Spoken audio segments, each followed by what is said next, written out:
Welcome back to DCR Rails, where today I'm going to discuss a little bit about making a workbench. As I was thinking about getting back into model railroading, all I have to work with is the top of the deep freeze, and it's 15-20 years old, and it's seen better days. It's battered, and well, I get started on a project, I gotta move everything so we can get into it to get something out of it. So I decided I ought to build myself a workbench.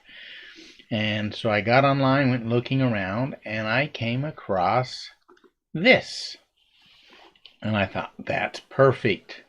So as I started looking through it, they had step by step, and they showed how to assemble the frames and attach the legs and put the lower frame on. I thought the paint cans was a good idea for that. Put the work surfaces on, build the top shelf, and add legs to it, and then the whole thing comes together and looks rather nice.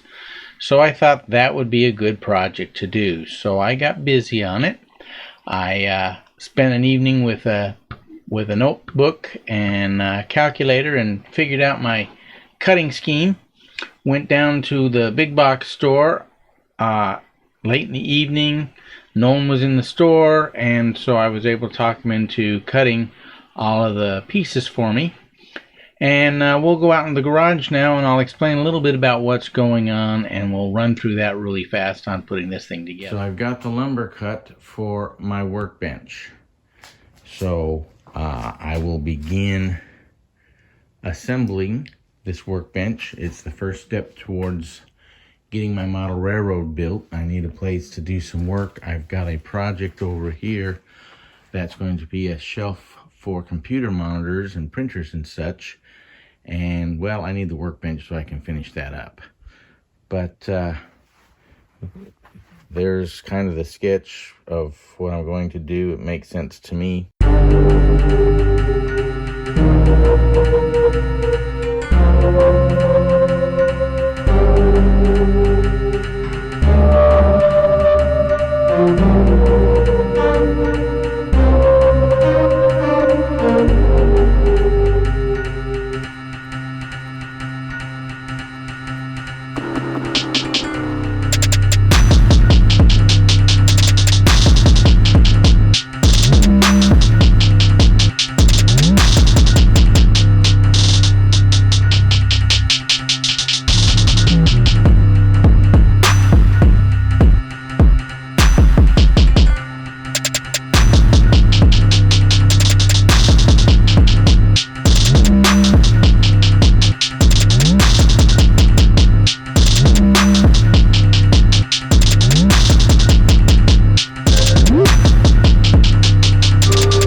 Now that I've got the bench built, I've got a shelf to go on the bottom, and then I got an upper shelf.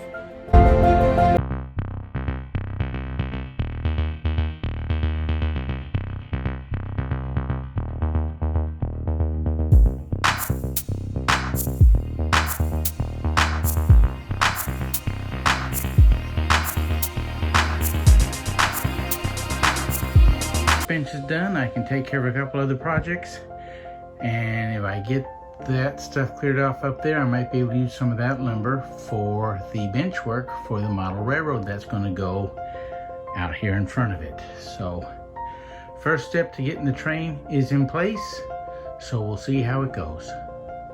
So once the workbench was finished, I decided I'd finish the project for my wife and daughter with the computer monitor shelf and then the shelves underneath it. So I put it on my new workbench and proceeded to stain it, and I put the polyurethane finish atop of it and got it shined up. And so here's a shot of what it looked like before, and here's a shot of what it looks like after. Now I share all this with you because I needed to have a place to work on the models, to work on all the things that go together to put together a model railroad, and I needed a workspace to do that. And I thought, well, before I get too far along on this project, let me build the workbench. So the workbench is built, it's in place. I've got the project that I promised my wife and daughter complete, and now I'm focusing in on the track plan, and we'll take a closer look at the track plan the next time we get together.